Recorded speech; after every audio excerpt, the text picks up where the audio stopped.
Your cat has been licking that same back paw every night for 3 weeks now, and you have searched everything from stress to cancer and landed nowhere close to an answer. Here is the part almost nobody tells you. The reason is almost never the reason you think it is, and the fix is not always a vet bill. It is a 15-minute check you can do tonight under your kitchen light. So why does a cat lick one paw raw while every checkup comes back clean? I have fostered over 400 cats in the last 24 years. My name is Doreen Callahan. I run a small home rescue out of my garage in the winter and my back porch in the summer, and if there is one question I get more than any other, it is this one. Why does my cat lick her paw until the fur is gone and the skin underneath is pink and raw? I know the sound you're hearing right now at 2 in the morning. That soft, wet, rhythmic sound coming from the end of the bed, over and over. I used to get this wrong myself. 15 years ago, I had a foster cat named Pepper who licked her left front paw so much the vet called it a lick granuloma, which is just a fancy way of saying a sore that will not heal because the licking never stops long enough for it to close. I spent $400 on tests before anyone asked me what litter I was using. $400. And the answer was sitting in my laundry room the whole time. Here's what almost every cat owner does first. They watch the licking for a few days. Then they panic a little and start Googling at 11 at night. The search results throw out everything at once. Stress, allergies, arthritis, cancer, boredom, fleas. And now you are more confused than when you started, because all of those things are possible and none of the articles tell you which one is actually likely or in what order to check them. That is the real problem. Not that the information does not exist. It is that nobody hands you the order. So people guess, they buy a bitter spray to stop the licking, which does not work because it does not touch the reason underneath. They switch foods once, see no change in 4 days, and give up on that path too early. They wait it out for months hoping it fixes itself, and the whole time the spot gets worse because a lick granuloma feeds itself. The tongue irritates the skin. The irritated skin itches more. The itching brings the tongue back. Round and round it goes until you are standing in an exam room getting a bill you did not need to get for a problem that mostly has a simple answer if you know where to look first. Quick word before I go further. The old methods my family uses, there is more of it than fits in any one video. I gathered the whole of it into a book you can buy in our pinned comment below. The book is the long version. If you want it, it is there. I will not mention it again. Here is the order I use with every single foster who comes through my door with a paw problem, and it has worked more times than I can count.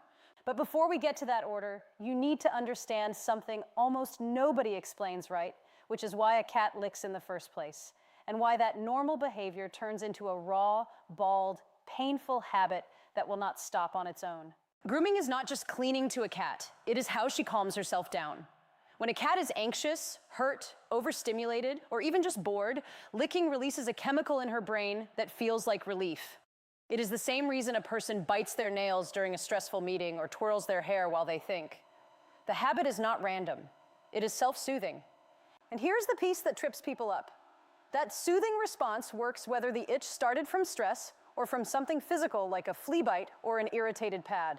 The licking feels the same to her either way, and it looks the same to you either way, which is exactly why it is so easy to guess wrong about the cause just from watching. Most owners hear the word soothing and stop right there and decide the whole problem is stress. That is the mistake almost everyone makes, and it is the opposite of what actually happens most of the time. In 24 years of fostering, true stress licking with no physical cause underneath is the least common reason, not the most common one.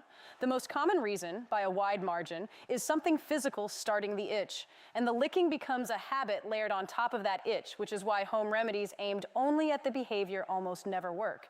You cannot calm your way out of a flea bite. You cannot train your way out of a litter that is irritating the skin between her toes every single time she steps in the box. Here's the part that surprises people. The industry sells you two very separate paths.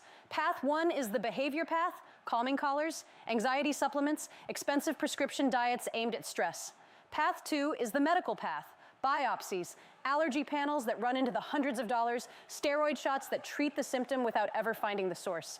Both paths assume you already know which category your cat falls into before you have done any checking at all. And most owners guess wrong, because the guess almost always lands on stress, since that is the easiest one to imagine and the hardest one to actually test for. Nobody can hand you a blood test for stress the way they can hand you one for a thyroid problem, so it becomes the default answer by process of elimination, even when nobody has actually eliminated anything. Meanwhile, the flea comb that would have answered the question in 30 seconds sits in a drawer, unused, because it never occurred to anyone to reach for it first. The real fix is not picking a path. It is running a short, cheap process of elimination in a specific order, checking the most likely and easiest things first, before you ever spend money on anything that requires a lab. That order matters more than any single product you could buy. Skip a step and you will spend money solving the wrong problem, the same way I did with Pepper 15 years ago. Follow the order, and most cats stop licking within 2 to 3 weeks because you finally treated the actual cause instead of guessing at it. Step 1 is the paw check, and you do this tonight, not next week. Sit your cat in your lap under a bright light. A kitchen light or a good lamp works fine, and gently spread the toes apart on the paws she is licking. Go slow here. If it is sore, a fast grab will make her pull away and you will miss exactly the spot you needed to see. You are looking for 4 things: redness or swelling between the toes, a cracked or split pad, anything stuck in there, a splinter, a foxtail, a tiny piece of glass or gravel, the kind of thing that hides in long grass and works its way in over a walk near a window screen or a trip to the porch. And a broken or overgrown claw curling back into the pad, which happens more than people realize with older cats who do not scratch as much as they used to and whose claws grow past where they used to stop. I had a foster once named Milo who licked one back paw down to the pink for 6 straight weeks before anyone thought to check between his toes under a flashlight. We found a single grass seed lodged so deep we needed tweezers to get it out. 6 weeks of guessing for a 30-second fix, and it never would have shown up on a blood test or a food trial, only on a paw check like this one. If you find any of those 4 things, that is your answer, and in most cases, it is a simple fix: a trimmed claw, a pulled splinter, a cleaned pad. If the paw looks completely normal to your eye, move to step 2. Step 2 is the flea check, and you do this even if you have never seen a single flea on your cat, because indoor cats get fleas too, and one flea bite is enough to trigger something called flea allergy dermatitis, where the itching from a single bite lasts for days after the flea itself is gone. Take a flea comb, they cost about $6, and comb through the fur along her lower back and the base of her tail. Comb the debris out onto a white paper towel and dab it with a wet finger. If it turns reddish brown, that is flea dirt, digested blood, and you have your answer even without seeing a live flea. A vet-approved flea preventative clears this up within 1 to 2 weeks in most cases, and it is worth getting that one from your vet rather than off a shelf, because the cheap versions are the ones that tend not to work, and a cat who reacts this strongly to fleas cannot afford a product that only half does the job. Treat every animal in the house at the same time, even the ones with no symptoms, or the flea just moves down the hall and you start this whole step over in a month. Step 3 is the litter switch, and this is the one almost nobody thinks to check, which is strange because her paws sit in that litter for a few minutes, several times a day, every single day. Scented litter, the kind with added fragrance to cover odor, and clumping litters that kick up a lot of dust are 2 of the most common paw irritants I have seen in 24 years of fostering. Switch to a plain, unscented, low-dust litter for 2 full weeks and watch what happens. I use a plain clay-based litter with any foster who has sensitive paws. Nothing scented, nothing dyed, and I have watched licking clear up in cats where nothing else had worked, sometimes within 4 or 5 days of the switch. Pour a little into your palm and rub it between your fingers before you buy it if you can. If it kicks up a visible cloud of dust or leaves a chalky film on your skin, that is exactly the kind of litter that sits between her toes every time she covers her mess, and it is the first thing I rule out with a new foster before I spend a dime on anything else. This step alone solves more paw-licking cases than any other single thing on this list, and it costs you nothing beyond the litter you were already going to buy. Step 4, if the first 3 come back clean, is a food trial. Food allergies in cats show up on the skin more often than people expect, and the paws, ears, and chin are common spots. This one takes patience.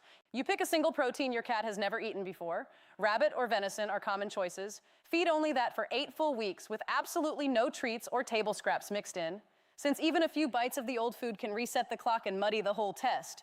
Write the start date on your calendar the day you begin, because 8 weeks feels much longer when you're just watching and waiting than it looks written down. Watch the paw the whole way through, not just at the end, since some cats show slow improvement around week 5 or 6 before it fully clears. This is the slowest step, which is exactly why it comes 4th instead of 1st. Most owners try the food switch too early, see nothing change after 4 days, and give up on a method that needed 8 weeks to show results.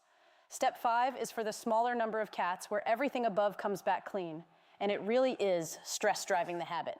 Cats that overgroom from true anxiety usually have a trigger. A new pet, a move, a schedule change, construction noise next door, even a piece of furniture blocking a window she used to sit in. Think back over the last month or 2 before the licking started and see if anything changed in the house, because cats rarely announce what is bothering them. They just show you through a habit like this one. Give her more vertical space, a cat tree, or a clear shelf near a window. Keep 2 short 10-minute play sessions a day with a wand toy to burn off that nervous energy, and consider a pheromone diffuser in the room she rests in most, the plug-in kind that mimics a calming scent cats produce naturally. This step works, but only after you have ruled out the physical causes first, because treating stress in a cat whose real problem is a flea bite will not stop the licking. It will just teach you that stress treatments do not work, when the truth is you were treating the wrong thing the whole time. And step 6 overrides every step above it. If the spot is bleeding, if there is swelling, if you see pus, if the fur loss is spreading fast, or if you have gone through the first 3 steps carefully and nothing has changed after 2 weeks, that is your sign to get her to a vet. Not because you failed, but because at that point you need a proper skin exam to rule out ringworm or a deeper infection. And that is not something you diagnose under a kitchen light. Here's what all of this actually comes down to. That raw spot on her paw is not just a habit, and it is not just a vet bill waiting to happen. It is your cat telling you something is wrong in the only language she has. And the licking is not the problem itself. It is the signal pointing at the real problem underneath. Chase the signal instead of just trying to silence it, and you fix the thing for good instead of managing it forever with sprays and cones that wear off in 3 weeks. Every foster who has come through my door with a paw problem taught me the same lesson twice over. The fix is almost never as complicated as the guessing makes it feel. It is a flea comb, a bag of plain litter, a checked claw, patience with a food trial, and a vet visit saved for when it is actually needed instead of the very first stop. My grandmother used to say you cannot fix what you have not looked at closely. And nowhere is that more true than a cat's paw, because we look at our cats every single day and somehow still manage to never really look. We watch them from across the room. We watch them curl up on the couch. We almost never sit down and actually spread the toes apart and look. And that one small habit, checking instead of assuming, is the whole difference between a problem that clears up in 2 weeks and one that drags on for 6 months while you try one guess after another, spend money you did not need to spend, and watch her keep licking the whole time because nobody ever looked closely enough to find the real answer. So here is what I want you to do tonight. Not next week, tonight, while it is fresh in your mind. Sit her in your lap under a good light and check that paw. All 4 things: redness, cracks, debris, and the claw. Run the flea comb over her back and check for that reddish dust. Those 2 checks together take less than 15 minutes, and they will point you toward the answer faster than any amount of searching online ever will. If both come back clean, start the litter switch this weekend, since it is the single step that solves the most cases and costs you nothing extra. If you have been putting off that vet visit because you were not sure it was serious enough to bother anyone with, and you notice bleeding, swelling, or a bald patch spreading past the paw itself, do not wait on my account. That is exactly the kind of thing step 6 is there for, and no video, mine included, replaces a hands-on exam when something looks like it is getting worse instead of better. Tell me in the comments which step solved it for your cat, or if you found something on that paw check I did not mention here, because after 400 fosters, I am still learning new ones every year. Next time, I'm going to show you the exact reason so many cats stop using the litter box the moment a new pet comes into the house. And it has almost nothing to do with jealousy, which is what every article tells you, and everything to do with one specific sound most people never even notice they are making.